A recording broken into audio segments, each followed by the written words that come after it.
नमस्कार, आप देख रहे हैं न्यूज वन इंडिया। मैं हूं आपके साथ राजेश कुमार। बुलेटिन की शुरुआत बड़ी खबर के साथ करेंगे। लखनऊ से खबर है, जहां निकाय चुनाव को लेकर मुख्यमंत्री योगी आदित्यनाथ का आज तूफानी दौरा रहा। दूसरे चरण के प्रचार में वो लगातार जुटे हुए हैं और हापुड़ में बीजेपी प्रत्याशियों के लिए सीएम योगी ने प्रचार किया।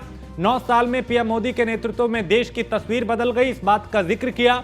उत्तर प्रदेश को विकास में गति मिली, प्रदेश में गरीबों को कई सौगात दी गई और भारत के बारे में लोगों की सोच बदली है। तो पीएम मोदी के विजन से उत्तर प्रदेश आगे बढ़ रहा है। सीएम योगी ने इन तमाम बातों का जिक्र किया। 2017 से पहले शोधों का आतंक हुआ करता था यूपी में, करोड़ों गरीबों की जनधन खाते खोले गए। आज व्यापारी सीना तानकर और माफिया सिर झुकाकर चल रहे हैं। तो ये हालात बदले हुए उत्तर प्रदेश का, जिनका जिक्र मुख्यमंत्री योगी आदित्यनाथ सभाओं में कर रहे हैं, सम्मेलनों में कर रहे हैं। क्योंकि निकाय चुनाव के अब दूसरे चरण की बारी है और उससे पहले लगातार प्रचार प्रसार किया जा रहा है। अलग अलग जिलों का दौरा किया जा रहा है, कहीं पे सभा, कहीं सम्मेलन, कहीं समीक्षा और कहीं पे संबोधित किया जा रहा है।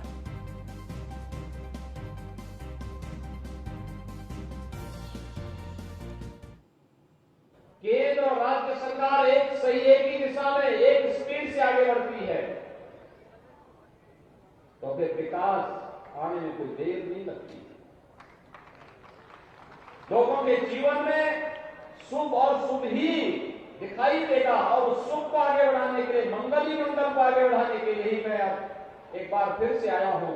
डबल इंजन सरकार पैसा लाएगी, लेकिन उसको जमीनी धरातल पर उतारने की आवश्यकता, उस प्रकार का बोर्ड चाहिए नगर निकायों में। आप सोचिए ना, जितनी तमाम राज्यों की आबादी नहीं और तमाम देशों की आबादी नहीं, उतने लोग हमारे केवल नगर निकायों में निवास करते हैं। 4 करोड़ 32 लाख तो केवल मतदाता हैं। 6 करोड़ की आबादी, हमारी 6 करोड़ से अधिक की आबादी नगर निकायों में निवास करती है। नगर निकाय चुनाव में 4 करोड़ 32 लाख मतदाता हैं। आखिर इनकी आवश्यकताएं होंगी। 17 के पहले क्या था? हमारे नगर कूड़े के ढेर होते थे। मैं तो धन्यवाद दूंगा जनरल साहब को और उनके विधायकों को और वहां के भारतीय जनता पार्टी के बोर्ड को, जिन्होंने गाजियाबाद को देश के सुंदरतम नगरों में स्थापित किया। और खबर बिजनौर से है, जहां निकाय चुनाव की वोटिंग के दौरान पथराव का मामला है। कांग्रेस जिलाध्यक्ष और कांग्रेस प्रत्याशी समेत 20 पर केस दर्ज हुआ है। 10 पर नामजद और 10 अज्ञात लोगों के खिलाफ केस दर्ज किया गया है। एफआईआर में कांग्रेस जिलाध्यक्ष की पत्नी का भी नाम शामिल है। सभी पे कई धाराओं में मुकदमा दर्ज किया गया है और वोटिंग के दौरान कांग्रेस प्रत्याशी के समर्थकों ने पथराव किया था। पथराव में बीजेपी के कई कार्यकर्ता घायल हुए थे। थाना चांदपुर के बारात घर मतदान केंद्र का मामला, जहां पे पथराव हुआ था। तो एफआईआर में कांग्रेस जिला अध्यक्ष की पत्नी का भी नाम शामिल किया गया है और सभी पर कई धाराओं में मुकदमा दर्ज हुआ है। वोटिंग के दौरान कांग्रेस प्रत्याशी के समर्थकों ने पथराव किया था और पथराव में बीजेपी के कई कार्यकर्ता घायल हुए थे, जिसके बाद यहां खूब बवाल हुआ था, हंगामा हुआ था। थाना चांदपुर के बारात घर मतदान केंद्र का यह मामला था, जहां पहले चरण के मतदान के दौरान बवाल हुआ था और निकाय चुनाव की वोटिंग के दौरान पथराव का यह मामला, जिसमें अब एक्शन लिया जा रहा है। कांग्रेस जिला अध्यक्ष और कांग्रेस प्रत्याशी समेत 20 लोगों पर केस दर्ज किया गया है। 10 नामजद हैं, जबकि 10 अज्ञात लोग हैं जिनके खिलाफ मुकदमा दर्ज हुआ है। अब पुलिस कार्रवाई कर रही है। एफआईआर में कांग्रेस जिला अध्यक्ष की पत्नी का नाम भी शामिल है। तो सभी पर मुकदमा दर्ज हुआ है। करीब 20 लोग हैं, 10 नामजद, 10 अज्ञात। और वोटिंग के दौरान कांग्रेस प्रत्याशी के समर्थकों ने पथराव किया था, ऐसा आरोप है। और पथराव में बीजेपी के कई कार्यकर्ता घायल हुए थे।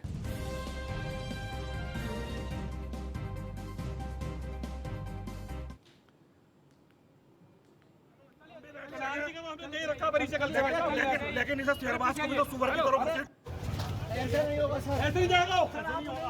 आप मेरी पर्सनल गाड़ी में लेके जाइए, जहां लेके जा रहे हैं वहां लेके जाइए। 4 मई को जब पहले चरण का चुनाव था, उस दौरान यहां पथराव हुआ था, हंगामा हुआ था और उसके बाद अब पुलिस ने एक्शन लेते हुए करीब 20 लोगों के खिलाफ एफआईआर दर्ज की है। इसमें कांग्रेस जिला अध्यक्ष और कई दूसरे लोगों के नाम शामिल हैं। फैजल खान हमारे संवाददाता इस खबर पे ज्यादा जानकारी के साथ। फैजल, वोटिंग के दौरान पथराव हुआ था, अब उस मामले में एक्शन, कांग्रेस जिला अध्यक्ष के खिलाफ भी एफआईआर।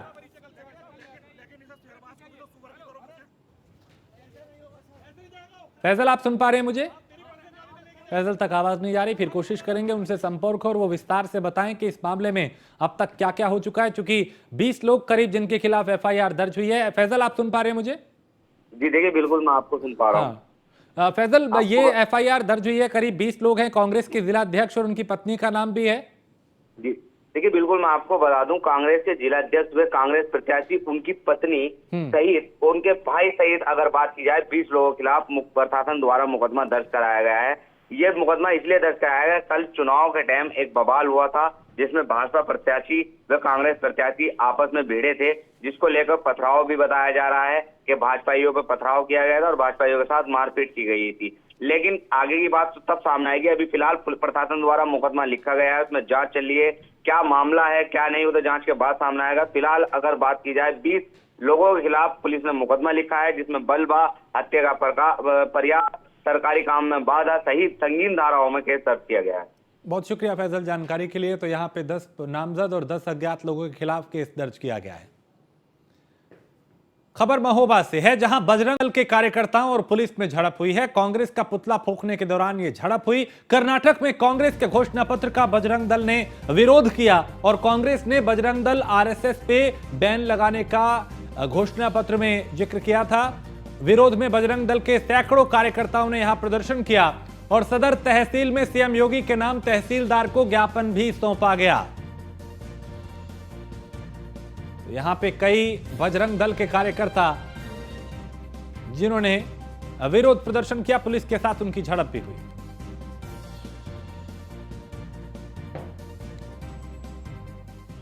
और खबर बाराबंकी से है, जहां बाइक से जा रहे युवक पे हाईटेंशन लाइन की जो तार थी वो टूट के गिर गई और करंट की चपेट में आने से बाइक समेत युवक जो है वो जल गया।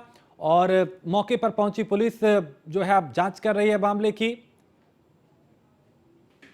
ये तस्वीर देख के आप अंदाजा लगा सकते हैं कि यह हादसा कितना भयावह रहा होगा, जहां चंद सेकंड में ही ये बाइक, चूंकि इस पे हाईटेंशन जो तार थी वो टूट के गिरी, एक युवक यहां से गुजर रहा था और तभी बाइक में आग लगती है, युवक उसकी चपेट में आता है और युवक की मौके पर ही मौत हो जाती है। और भोलानाथ हमारे संवाददाता इस खबर पे ज्यादा अपडेट के साथ। भोलानाथ, ये हाईटेंशन तार बताया जा रहा है टूट के गिरी, उसके बाद युवक इसकी चपेट में आया, क्या अपडेट, कैसे हादसा हुआ? जी बिल्कुल बता दें, ये रामनगर थाना क्षेत्र के सूर्यामऊ गांव के रेलवे स्टेशन के पास का पूरा मामला है, जहां पर एक युवक बाइक से अपनी बहन के घर जा रहा था। बताया जा रहा है देवा थाना क्षेत्र के पवैया बाग का ये युवक रहने वाला है, जो बाइक से जा रहा था। अचानक हाई टेंशन 11,000 लाइन का जर्जर तार था जो टूटकर बाइक पर गिर गया, जिससे अचानक बाइक में आग लग गई और बाइक के साथ युवक भी जलने लगा। वहीं युवक की जलकर मौके पर ही मौत हो गई। स्थानीय लोगों ने इसकी सूचना पुलिस को दी। मौके पर पहुंची पुलिस ने जले हुए शव को कब्जे में लेते हुए पंचनामा कर पोस्टमार्टम के लिए भेज दिया। वहीं युवक की पहचान देवा थाना क्षेत्र के पवैयाबाग गांव के रूप में की गई है। मृतक के परिजनों को भी पुलिस ने सूचित कर दिया है। दरअसल ग्रामीणों का इस पे काफी आक्रोश भी देखने को मिला, क्योंकि ग्रामीणों का कहना है कि लगातार बिजली विभाग से शिकायत की जाती है कि तार जर्जर है, लेकिन उसके बावजूद भी बिजली विभाग के कर्मचारी लापरवाही दिखाते और तारों की मरम्मत नहीं करवाते, जिसका नतीजा यह हुआ कि आज एक युवक को अपनी जान से हाथ धोना पड़ा। जी शुक्रिया जानकारी के लिए भोलानाथ। तो यहाँ पे लापरवाही बिजली विभाग की, जिसका खामियाजा एक युवक को भुगतना पड़ा। और दिल्ली में धरने पर बैठे पहलवानों का किसान नेता गुरनाम सिंह ने भी समर्थन किया है। उन्होंने कहा कि एफआईआर से कुछ नहीं होता, बृजभूषण शरण सिंह पर कार्रवाई कब होगी। गुरनाम सिंह से खास बात की हमारे संवाददाता पीयूष तिवारी ने। गुरनाम सिंह चढ़ूनी हमारे साथ हैं, पहलवानों का समर्थन करने यहाँ पे पहुंचे हुए हैं। गुरनाम जी, यहाँ पे आप पहुंचे हुए हैं, क्या कुछ अब आप लोगों की मांगे हैं? क्योंकि पहले एफआईआर को लेकर पहलवान कह रहे थे एफआईआर दर्ज होगी, मामला सुप्रीम कोर्ट पहुंचा, अब आपकी क्या कुछ मांगे हैं? एफआईआर क्या होती है? एफआईआर होती है फर्स्ट इंटीमेशन रिपोर्ट, कि हमने आपको सूचना दी अब वो तो सूचना तो वैसे ही दर्ज कर लेनी चाहिए। इन्होंने पहले तो सूचना ही दर्ज नहीं की, वो भी सुप्रीम कोर्ट ने करवाई। या डूब के मरे क्या सरकार, कोई दीन धर्म की बात बची है क्या? उसके बाद इंक्वायरी करनी होती है कि ये जो सूचना आई है सही है कि गलत है। अब वो जो दूसरा कदम है वो इस बात का है कि जो सूचना दी है उसमें वो दोषी है कि नहीं, उस पर कोई कार्रवाई ही नहीं है। अभी तक उससे पूछताछ ही नहीं की गई, अभी तक उसको थाने ही नहीं बुलाया गया। और वो जिस पद पे है उस पद पे बैठे हुए को वैसे पुलिस की क्या हिम्मत है छेड़ने की। नरेश टिकैत कह रहे हैं कि हम 7 तारीख को यहाँ पे पहुंचेंगे पहलवानों का समर्थन करने के लिए, हालांकि वो पहले भी यहाँ पे पहुंचे हुए थे। क्या आप लोग भी 7 तारीख को उसी तरीके से समर्थन 7 तारीख को मेरा कोई प्रोग्राम नहीं है। बिल्कुल। तो ये थे हमारे साथ गुरनाम सिंह चढ़ोनी, वीडियो जर्नलिस्ट अनीश के साथ पीयूष तिवारी, नई दिल्ली। और खबर अमरोहा से है, जहां 4 बच्चों के पानी के गड्ढे में डूबने से मौत हो गई, उसका ये मामला है। और भट्टा मालिक रजब अली ने बच्चों के शव को गंगा किनारे दबा दिया। न्यूज़ 1 इंडिया पे खबर चलने के बाद हरकत में पुलिस प्रशासन आया। चारों शवों को निकलवा के पोस्टमार्टम के लिए भेजा। थाना गजरोला इलाके के गांव नौनेर का यह मामला है।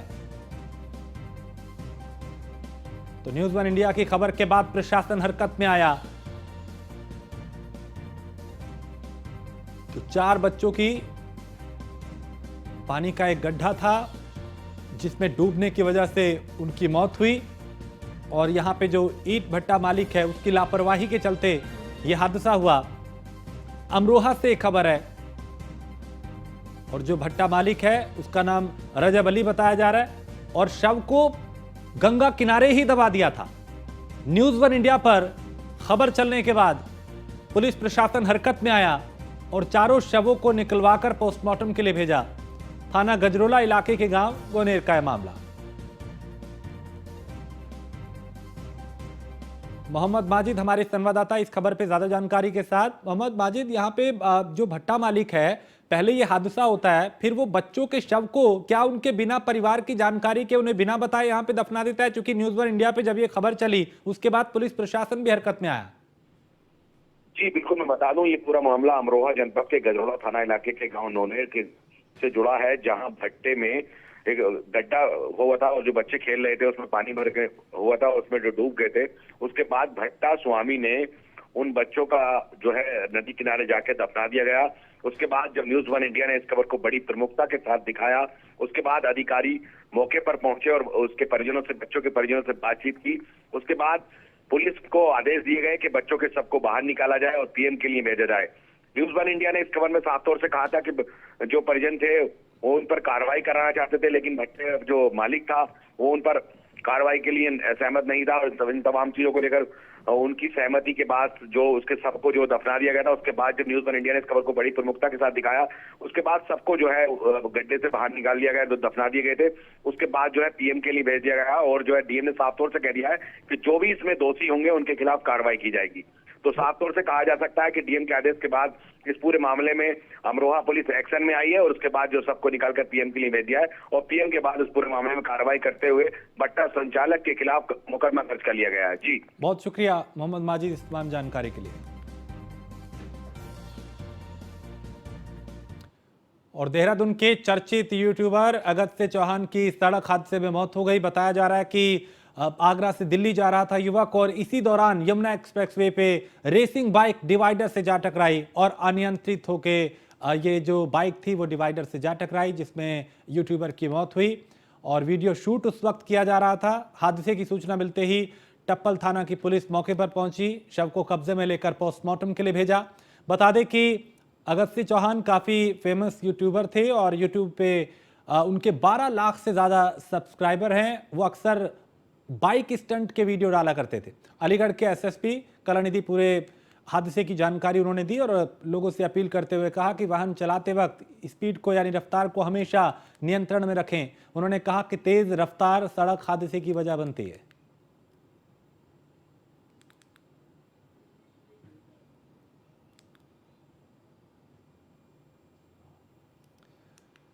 खबर बिजनौर से है, जहां गुलदार की दहशत से लोग सहमे हुए हैं, दहशत में हैं, उसके डर में हैं और गुलदार के डर से किसानों ने बाहर जाना भी छोड़ दिया है, घरों में रहने को मजबूर हैं। किसानों ने वन विभाग से शिकायत भी की है और वन विभाग ने जंगल में पिंजरा लगाया। थाना कोतवाली शहर के नसीरी का ये मामला है, जहां गुलदार की दहशत लोगों में इस कदर है कि लोग अपने घर से भी बाहर नहीं निकल रहे कि न जाने कब और कहां गुलदार किसी पर हमला ना कर दे।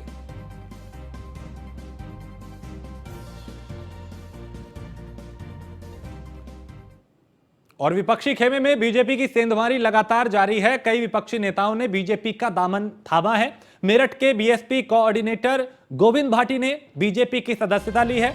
गोविंद भाटी के साथ अन्य नेता भी बीजेपी में शामिल हुए। पिछले कई दिनों से यह सिलसिला जारी है, जहां समाजवादी पार्टी, बीएसपी, कांग्रेस और कई अन्य दलों के नेता इन दिनों भारतीय जनता पार्टी में शामिल हो रहे हैं। बीजेपी का कारवां लगातार बढ़ता जा रहा है, जबकि विपक्ष को झटके पे झटके लग रहे हैं। कई नेता इधर से उधर हो चुके हैं। चुनाव का वक्त है, निकाय चुनाव है, आगे लोकसभा चुनाव है, उससे पहले नेताओं का दल बदलने का दौर भी जारी है। और बीजेपी का जो खेमा है उसमें ज्यादातर दूसरे दलों के नेता इस वक्त आ रहे हैं।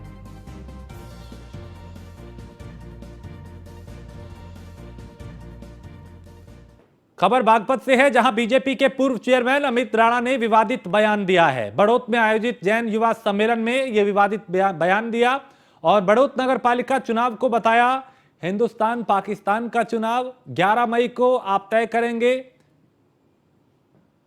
कि मंदिर में घंटी बजेगी या मस्जिद में अल्लाहू अकबर होगा। इस तरह का एक विवादित बयान उन्होंने दिया।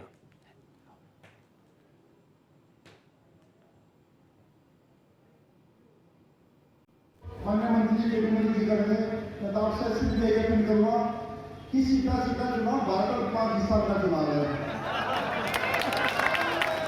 आप लोगों को तय करना कि अपनी दुकान के बाहर मुंह की ढेरी लगानी या लोगों का सुशासन करना। 11 तारीख में आपको लोग तय करना कि घंटा सीटों पर बजेगा या बूथ वाली मस्जिद पर नोट पर होगी। और कुछ नहीं करना, सिर्फ आपसे यही अपील है, जैसा आपने हम सबको चुनाव लड़ाया, 22 दिन मान को चुनाव लड़ा था, 5 साल आराम से व्यापार अपने घर में आराम से सोइए, बाकी सब लोग देख रहे थे। और यूपी सरकार के कैबिनेट मंत्री धर्मपाल सिंह ने न्यूज वन इंडिया से खास बात की। इस दौरान उन्होंने कहा कि यूपी में सभी नगर निगम पे बीजेपी जीत रही है। साथ ही ओवैसी के बयान पर भी उन्होंने पलटवार किया है। हमारे साथ बातचीत करने के लिए उत्तर प्रदेश सरकार में मंत्री धर्मपाल सिंह जी हैं। सर, निकाय चुनाव का पहला चरण अगर हम बात करें कल संपन्न हुआ। अखिलेश यादव ये आरोप लगा रहे हैं कि धीरे मतदान कराना कहीं ना कहीं सरकार की हार की हताशा जो है वो कहीं ना कहीं दिखाती है। सरकार धीरे मतदान नहीं कराती। जनता जहां जनता का मतदान जनता के मन में नहीं हुआ होगा तो वो रहा होगा। उत्तर प्रदेश में सभी नगर निगम भारतीय जनता पार्टी जीत रही है। इसलिए जो विपक्षी दल हैं हताशा की आवाज़ बोल रहे हैं। जनता ने पहले ही निर्णय ले लिया है भारतीय जनता पार्टी के निर्णय में पक्ष में मतदान करने का। इस समय योगी जी की कानून व्यवस्था धर्राटे काट रही है। सर, एक आखिरी सवाल रहेगा। सदुद्दीन ओवैसी ने केरल के कोल्लार में कहा है कि अनिल दुजाना जो कि गैंगस्टर है उसका एनकाउंटर उत्तर प्रदेश सरकार ने किया। माफिया मुक्त उत्तर प्रदेश सरकार बनाना चाहती है उत्तर प्रदेश को। उन्होंने कहा है कि ये गलत था, गोली नहीं मारना चाहिए था। ओवैसी जी क्या बोलते हैं वो अपने लिए प्रचार करने के लिए बोलते हैं, उनका कोई नियम और सिद्धांत नहीं होता है। धन्यवाद सर। तो ये थे हमारे साथ उत्तर प्रदेश सरकार में मंत्री धर्मपाल सिंह जी। वीडियो जर्नलिस्ट अनीस के साथ पीयूष तिवारी, नई दिल्ली। और एमपी के मुरैना में आपसी रंजिश में 6 लोगों की गोली मारकर हत्या कर दी गई। जमीन विवाद में दिन दहाड़े गोलीबारी हुई, गोलियां चली और गोली मारकर हत्या कर दी गई। एक ही परिवार के 6 लोगों की हत्या की गई। 3 महिलाओं समेत 4 लोग इसमें घायल भी हुए। यह तस्वीर कैमरे में कैद हुई, जहां पे एक शख्स बेधड़क बेखौफ एक के बाद एक कई गोलियां चलाता है और एक ही परिवार के कई लोगों की हत्या कर देता है। ये देखिए, ये वो शख्स एक के बाद एक कई गोलियां यहां पे चलाता है। सामने कुछ लोग हैं, कुछ महिलाएं हैं, कुछ बुजुर्ग हैं, उनके ऊपर सीधा फायर किया जा रहा है।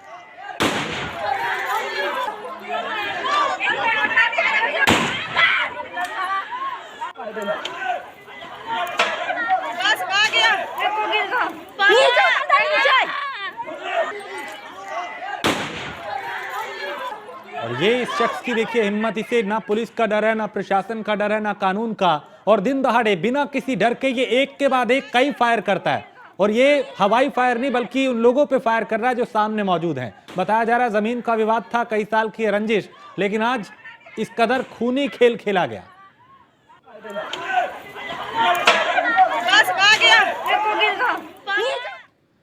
दिल्ली से खबर है, जहां टिल्लू ताजपुरिया की हत्या के बाद का वीडियो सामने आया है और टिल्लू ताजपुरिया के मर्डर के बाद की दूसरी सीसीटीवी सामने फुटेज आई है। हत्या के बाद टिल्लू ताजपुरिया की जो शव है उसको पुलिसकर्मी बाहर की तरफ ला रहे हैं और पुलिसकर्मी के सामने भी हमलावर कैदियों ने ताजपुरिया को चाकू से उस पर वार किए।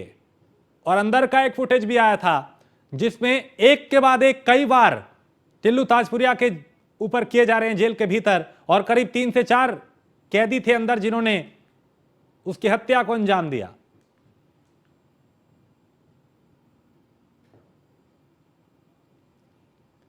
लखनऊ से खबर है, जहां अब्बास अंसारी की जेल में पत्नी से अवैध मुलाकात का यह मामला है। बांदा जेल के पूर्व अधीक्षक अशोक सागर के खिलाफ चार्जशीट दायर की गई है और जेलर संतोष कुमार के खिलाफ चार्जशीट की दाखिल की गई है और कोर्ट ने 8 मई को सुनवाई की अगली तारीख तय की है।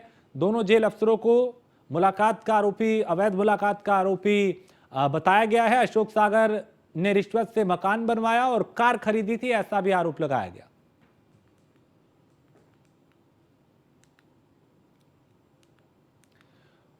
और उमेश पाल हत्याकांड केस में वकील सौलत रिमांड का मामला है, जिसमें माफिया अतीक अहमद का वकील है खान सौलत हनीफ, और सौलत हनीफ के मोबाइल से पुलिस अब हत्याकांड से जुड़े सबूत इकट्ठा कर रही है।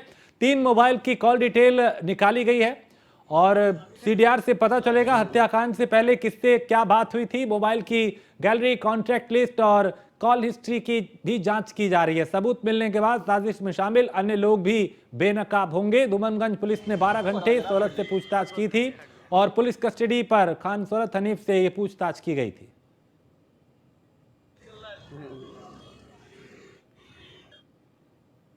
तो बुधवार को सौलत से पूछताछ हुई थी और उसमें कई खुलासे होने की संभावना। उमेश पाल हत्याकांड के कितने मुजरिम हैं, अभी इससे पर्दा, जो राज है उससे पर्दा उठना बाकी है। सवाल कई हैं, जवाब उनके आना बाकी है। और वकील से पूछताछ में भी अब उसका फोन जो है वो खंगाला जा रहा है। कहां कहां बात हुई, किस किस से बात हुई, कौन कौन इसमें गुनहगार है, एक एक कड़ी को जोड़ा जाएगा।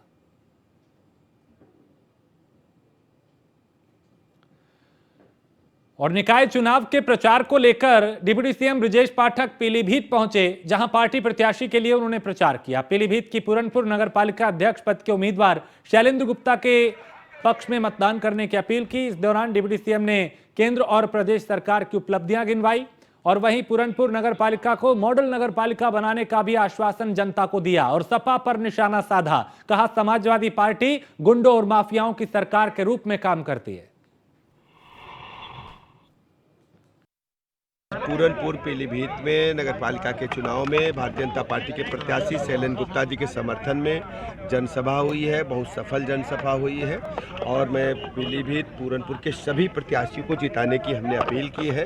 भारतीय जनता पार्टी के पक्ष में हवा चल रही है। जो प्रथम पेज का चुनाव था, बीजेपी हर जगह जीत रही है और बीजेपी ही सुशासन दे सकती है, पारदर्शी व्यवस्था दे सकती है, लॉ एंड ऑर्डर मेंटेन कर सकती है। माननीय मोदी जी की गरीब कल्याण योजनाएं जन जन तक पहुंची हैं। 2024 से पहले पूरी तरह से मंदिर बनकर तैयार हो जाएगा और आप भी जाकर वहां देख सकते हैं। पूरनपुर पे तो डिप्टी सीएम ब्रजेश पाठक भी यहां पहुंचे पीलीभीत और यहां पे सभा को संबोधित करते हुए सरकार की उपलब्धियां गिनवाई, विपक्ष पे वार किया और कहा कि बीजेपी के पक्ष में हवा चल रही है, बीजेपी की जीत होगी।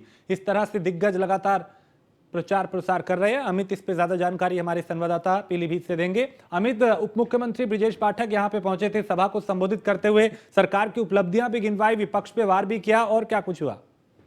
दरअसल ब्रजेश पाठक यहाँ पर, चूंकि जैसे बीजेपी का ये कैंपेनिंग चल रहा है कि लगातार इस चुनाव को ही बहुत बड़ा समझ करके निकाय चुनाव को बेहतर बनाने के लिए लगातार कैंपेनिंग चल रही है, जिसके चलते ब्रजेश पाठक यहाँ पीलीभीत के पूरनपुर में पहुंचे और यहाँ से जो प्रत्याशी बनाए गए हैं पूरनपुर पालिका से, तो वहाँ शैलेंद्र गुप्ता के समर्थन में वहाँ पे पहुंचे और जैसे ही वहाँ पे पहुंचे तो गूंज के साथ वहाँ हुआ और उसके बाद समर्थन के साथ ही उन्होंने विपक्ष की पार्टियों पर तंज करते हुए भी कहा, उन्होंने कहा कि समाजवादी की सरकारें गुंडे और माफिया की सरकारें रही, आम जनता पे जुल्म करते रहे और उनकी संपत्तियां भी कुर्क करते रहे। तो जहां समाजवादी पार्टी प्लाट खाली, वहां पर समाजवादी पार्टी अपना हथकंडा बताती रही। तो इसके साथ ही उन्होंने बीजेपी के जो उन्होंने कार्य किए हैं, विकास किए हैं, उनको चाहे वो सड़कें हों, उन्होंने कहा है कि अधिक से अधिक सड़कें बनवाई हैं, लगातार मेडिकल कॉलेज, यानी यहाँ पे भी विकास का जो जिक्र है वो किया गया, उपलब्धियों की बात की गई। चलिए, बहुत शुक्रिया अमित इस तमाम जानकारी के लिए। तो डिप्टी सीएम ब्रजेश पाठक ने यहाँ जनसभा को संबोधित किया और सरकार की उपलब्धियां गिनवाई। उन्होंने कहा कि हवा बीजेपी के पक्ष में चल रही है। लेकिन नतीजे बताएंगे जब 13 मई को आएंगे कि जनता किसके साथ गई और किसके खिलाफ गई, क्योंकि चुनाव से पहले दावे सबके अपने अपने हैं। एक छोटे से ब्रेक के लिए रुकेंगे, आप बने रहिए न्यूज़ वन इंडिया के साथ।